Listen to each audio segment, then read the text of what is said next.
Subscribe कीजिए मेरे channel Balaji study अड्डा को और इस बेल आइकन पर क्लिक कीजिए for latest update. Welcome to Balaji Study Adda.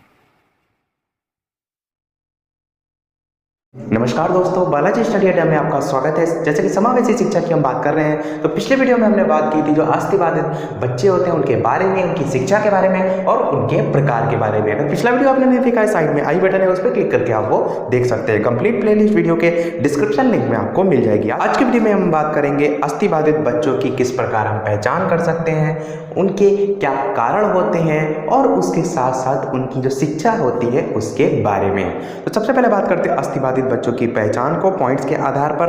तो पहला हमारा पॉइंट है शारीरिक अंगों पर समुचित नियंत्रण ना होना। कई बार आपने देखा होगा बहुत से जो क्रियाकलाप हम अपने हाथों पैरों के माध्यम से करते हैं तो उन पर नियंत्रण हम खो बैठते हैं। तो पहचान का जो पहला हमारा बिंदु हो जाएगा कि उन पर नियंत्रण ना होना जो है उनकी पहचान को दर्शाता है। दूसरा हमारा पॉइंट है कि बैसाखियों की सहायता से चलना। जैसे कि सिंपल सा है, बैसाखी की सहायता से चल रहा है तो वो उसको प्रदर्शित करता है, यानी कि अस्थि-बाधित बच्चे को प्रदर्शित करता है। तीसरा हमारा है शारीरिक कार्यों तथा अभ्यास में दर्द एवं कठिनाई का अनुभव करना। चौथा हमारा है कि वस्तुओं को उठाने एवं रखने में भी कठिनाई का अनुभव करना। अगर आपकी अस्थियों में किसी प्रकार का दोष है तो जो दैनिक कार्य जो सामान्य बच्चा इजीली तरीके से कर सकता है, वो आपको अगर कठिनाई महसूस हो रही है तो आप भी जो है वो अस्थि-बाधित जो श्रेणी है उसके अंतर्गत आते हैं, या कह सकते हैं हम इसके आधार पर आपकी पहचान की जा सकती है। अगला हमारा है कि लड़खड़ा कर चलना। इसके अलावा अगला है कि चलते चलते गिर जाना। अगला है कि शारीरिक अंगों की जो गतिविधि होती है उसमें नियंत्रण का भी अभाव होना, वो भी इसी के अंतर्गत आता है। अगला हमारा है कि अंगों का असामान्य होना। कई बार आपने देखा होगा किसी का जो है एक पैर जो है वो सामान्य बच्चे की तुलना में देखा जाए तो छोटा बड़ा कुछ होता है, या कह सकते हैं असामान्य होता है, तो वो भी जो है वो अस्थि-बाधित बच्चे की श्रेणी में आता है। अगला है जोड़ों में दर्द रहना। अगला है हमारा कि चलने में कठिनाई का अनुभव एवं ज़्यादा ना चल पाना भी जो है वो इसकी पहचान को दर्शाता है। अगला है हमारा नकली अंगों की सहायता लेना, जो कि हमने आपको पिछले वाले वीडियो में बताया था। जो कृत्रिम पैर होते हैं या मानव निर्मित जो अंग होते हैं उनका उपयोग करना भी जो है वो इसी की श्रेणी को दर्शाता है। लास्ट पॉइंट हमारा चलने उठने तथा बैठने में जो है वो कठिनाई का अनुभव करना भी जो है वो जो अस्थि-बाधित श्रेणी होती है या अस्थि-बाधित जो बच्चे होते हैं उनके आधार पर उनकी पहचान की जा सकती है। आगे बात करते हैं अस्थि-बाधित जो होते हैं उसके कारण की। तो पहला हमारा पॉइंट है जन्मजात अनियमितता के कारण। कई बार आपने देखा होगा कि जो अस्थि-बाधित होते हैं बच्चा वो जन्म से ही होता है। कई जो बच्चे होते हैं उनमें बाद में किसी कारण से आ जाता है, किसी दुर्घटना से आ जाता है, पर कई बच्चे जो होते हैं वो जन्म से ही जो है वो अस्थि-बाधित होते हैं। कारण है वो हमारा पहला हो जाएगा जन्मजात अनियमितता के कारण। दूसरा है हमारा दुर्घटना के कारण। कोई दुर्घटना हो गई उसके बाद जो है आपकी अस्थियों में किसी प्रकार का दोष आ गया तो कह सकते हैं वो भी अस्थि-बाधित में आ जाता है। तीसरा है हमारा बीमारी के कारण। कहीं बीमारी बहुत सी ऐसी हो जाती है जिससे जो व्यक्ति है वो अपंग हो जाता है, या कह सकते हैं शारीरिक दोष हो जाता है, तो वो भी जो है एक कारण में आता है।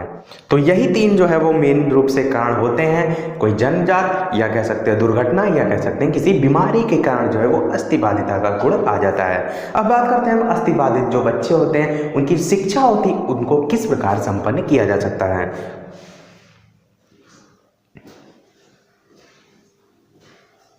बात करते हैं शिक्षा को इन पॉइंट्स के आधार पर। तो पहला हमारा पॉइंट है उपचार सुविधाएं प्रदान करके। विभिन्न प्रकार की जो उपचार सुविधाएं हैं जो कि छात्रों को एक सहयोग प्रदान करती हैं, उसके माध्यम से इनकी शिक्षा कंप्लीट कराई जा सकती है। दूसरा है हमारा प्रशिक्षित अध्यापक द्वारा शिक्षण कार्य। अब कोई जो शिक्षक है प्रशिक्षित है पर्टिकुलर क्षेत्र में, तो जाहिर सी बात है वो जो प्रशिक्षण उसको प्राप्त हुआ है या जो वो प्रशिक्षित अध्यापक है वो भी जो है वो उनको अच्छी तरीके से शिक्षा प्रदान कर सकता है। और ये जो प्रशिक्षित अध्यापक वाला पॉइंट है ये जो है आप अदर पॉइंट्स में भी लिख सकते हैं जहाँ पर आपको नहीं समझ में आ रहा है, क्योंकि प्रशिक्षित अध्यापक जो है वो किसी भी ऐसी जो सिचुएशन होती है, अस्थि-बाधित हो गया, श्रवण बाधित हो गया, या कह सकते हैं वाक दोष हो गया, उन सभी में जो है आ जाएगा।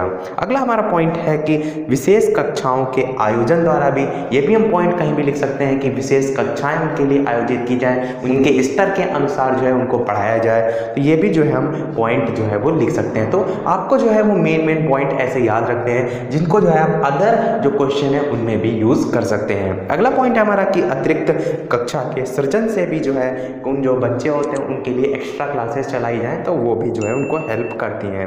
पांचवा पॉइंट है हमारा विशेष विद्यालयों के निर्माण से उन बच्चों के आधार पर उनकी क्या आवश्यकता है, उनके आधार पर विशेष जो विद्यालय होते हैं, आपने देखा भी होगा जो स्पेशल चाइल्ड होते हैं उनके लिए विशेष प्रकार से बहुत से विद्यालय या विश्वविद्यालय बने हैं, तो उनके लिए विशेष विद्यालयों के निर्माण से भी उनकी शिक्षा जो है वो संपन्न कराई जा सकती है। छठा पॉइंट है हमारा पाठ्यक्रम को आवश्यकता अनुकूल बनाकर भी, ऐसा ना हो बहुत ज़्यादा बर्डन हो तो उनके अनुसार जो है वो पाठ्यक्रम में थोड़ा बहुत चेंजेस करके भी जो है उनकी शिक्षा कंप्लीट कराई जा सकती है। सातवां है हमारा अभिवृत्तियों में परिवर्तन करके भी जो है वो किया जा सकता है। आठवां है हमारा प्रशासनिक परिवर्तन द्वारा भी इनको संपन्न कराया जा सकता है। आठवां है हमारा प्रशासनिक परिवर्तन द्वारा बहुत से प्रशासन संबंधी कार्यों में परिवर्तन करके भी किया जा सकता है। अगला है हमारा अधिगम अनुभव करवा कर भी, कोई चीज़ हम सीख कर अगर कर सीख रहे हैं तो जाहिर सी बात है वो बहुत ज़्यादा हम आत्मसारित कर लेते हैं, तो उसके माध्यम से भी हम इनको सिखा सकते हैं। अगला है सामाजिकरण की प्रक्रिया द्वारा, समाज में किसी चीज़ को अगर आप सिखा रहे हैं, उनके बीच में उनके अंदर समायोजन आ रहा है, एडजस्टमेंट आ रहा है, तो उसके माध्यम से भी वो सीख सकते हैं। अगला है हमारा पुनर्वास योजना बनाकर भी उन्हें लागू करना। अगला है हमारा समन्वित शिक्षा के द्वारा। अगला है हमारा मनोवैज्ञानिक परामर्श दिलवाकर, मनोवैज्ञानिक यानी कि मन के अनुसार, यानी कि उनको समझकर उनके अनुसार शिक्षा प्रदान करना, तो वो भी जो है इसके अंतर्गत आ जाएगा। अगला है हमारा आर्थिक सहायता द्वारा भी जो है उनको हेल्प मिलती है। और लास्ट हमारा है सहायक सामग्री प्रदान करके भी उनकी जो शिक्षा होती है उसको संपन्न कराया जा सकता है या उनकी शिक्षा को हेल्प मिल सकती है। इसी के साथ हमारा ये टॉपिक जो है वो समाप्त होता है। आज के वीडियो में इतना ही। अगले वीडियो में हम बात करेंगे जो अपवंचित वर्ग के बच्चे होते हैं उनके बारे में। तो फ्रेंड्स, अगर हमारा प्रयास आपको पसंद आए तो इस वीडियो को लाइक कीजिए, शेयर कीजिए और हमारे चैनल को सब्सक्राइब कीजिए। सब्सक्राइब के बगल में जो नोटिफिकेशन बेल है उसे जरूर ऑन कीजिए जिससे कि आपका कोई भी वीडियो मिस ना हो। तो मिलते हैं अगले वीडियो में, तब तक के लिए नमस्कार। Thank you for watching.